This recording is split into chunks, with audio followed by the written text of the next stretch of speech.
Welcome to The Spread, JLN's weekly recap of options markets and other financial miscellany, brought to you by MIAX. I'm Spencer. Here we go.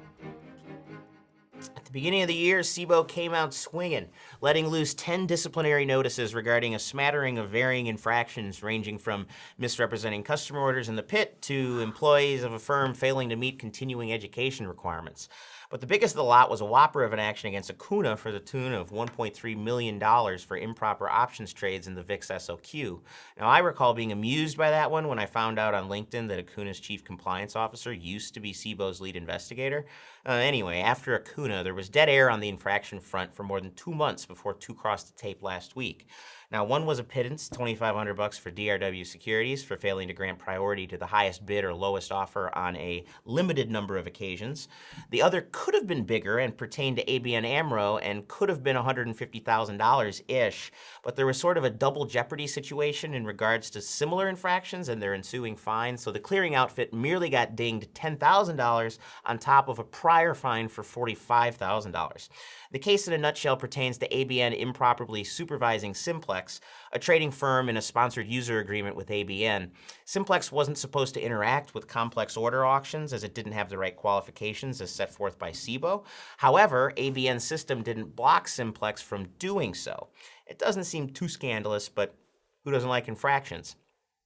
Now, we also got more background on Eurex's planned equity options passive liquidity protection mechanism, better known as a speed bump.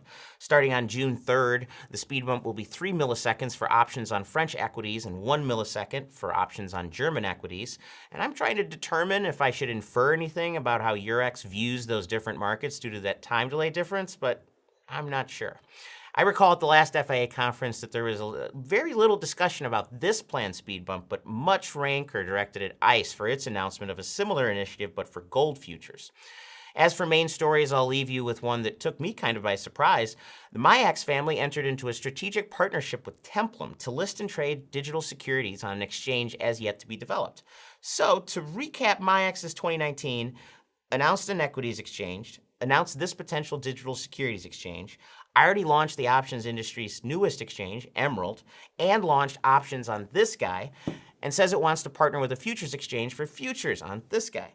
And we've only got a quarter under our belt. As for the shameless plug portion of the program, our Industry Leader series is chugging along with videos of SIBO's Ed Tilley and OCC's John Davidson released in the last week. Also, we've had daily coverage of the trial of Jitesh Thakur for allegedly helping Navinder Sarao of Flash Crash infamy spoof by building the software he used. Now, it's a case with wide ramifications for anybody who provides technology for the trading industry, and we've had daily coverage of the case, so please check out our website for those updates. Till next time.